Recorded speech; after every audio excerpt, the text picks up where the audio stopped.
ঢিঙৰ সোণাৰীগাঁৱত শিক্ষকে ধৰ্ষণ কৰিলে ছাত্ৰক। প্ৰধান শিক্ষকসহ 7জনৰ বিৰুদ্ধে এজাহাৰ দাখিল। নগাঁও জিলাৰ বটদ্ৰৱা শিক্ষা খণ্ডৰ অন্তৰ্গত সোণাৰীগাঁও মধ্য ইংৰাজী বিদ্যালয়ৰ প্ৰধান শিক্ষক মহম্মদ আলীৰ বিৰুদ্ধে এজন ছাত্ৰক ধৰ্ষণ কৰাৰ অভিযোগ উত্থাপন কৰিছে ছাত্ৰৰ অভিভাৱক আৰু অঞ্চলটোৰ একাংশ ৰাইজে।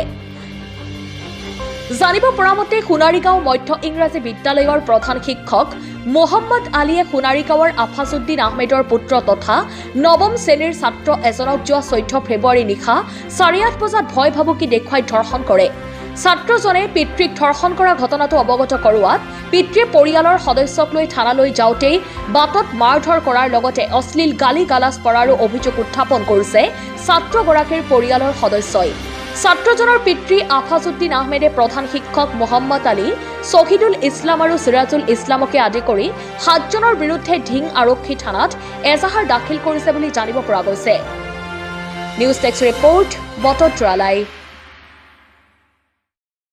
ক্লাছ 9 ল'ৰা এটা টিউচন কৰিবলৈ যায় সদায়। গধূলি যায় আহোঁতে 7টা 7:30 হয় টাইম হয়।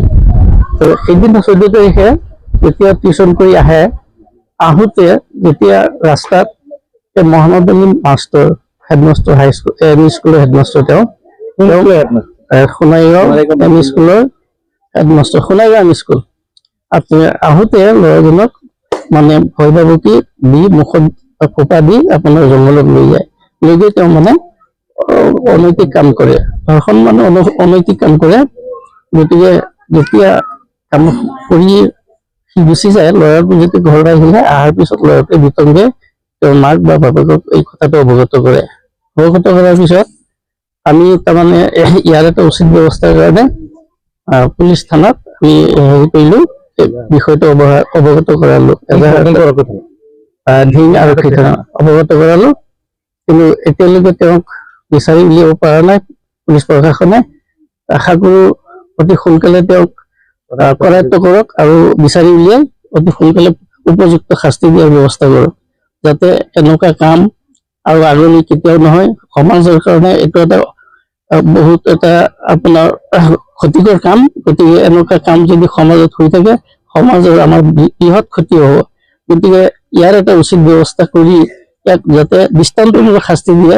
মই চৰকাৰলৈকে অনুৰোধ কৰিলোঁ যাতে তেনেকুৱা শিক্ষকসকলক অনতিবিলম্বে চাকৰিৰ পৰা বৰ্খাস্ত কৰি তেওঁক এটা সমাজক এটা মানে সান্তনা দিয়ে বা সমাজক এটা দৃষ্টান্তমূলক উদাহৰণ দিয়ে বুলি আগলৈ যাতে তেনেকুৱা কাম নহয় সেইটো ব্যৱস্থা কৰিব বুলি মই অনুৰোধ কৰিলোঁ। পূৰ্বৰ তেনেকুৱা কাম মই শুনা মতে তেওঁ আৰু 2-3 ঠাইত তেনেকুৱা কাম কৰিছিলে। কৰাৰ পিছত ৰাইজে তেওঁক বহুত ধৰণে আপোনাৰ হেৰি কৰিলে, বিচাৰ কৰিলে, কিন্তু তেওঁ পইচা পাতি দি বস্তুবিলাক মোকাবিলা কৰি মানে তেওঁ যেনে তেনে সমাজৰ পৰা উদ্ধাৰ হ'ল। পইচা পাতি দিহে তেওঁ মানে এই কামবিলাক দমাই ৰাখিছে। তেওঁ সোণাৰীগাঁও এম ই স্কুলৰ পৰা Mohammad Ali master, Sonarigaon Mohammad Ali master headmaster তেওঁ।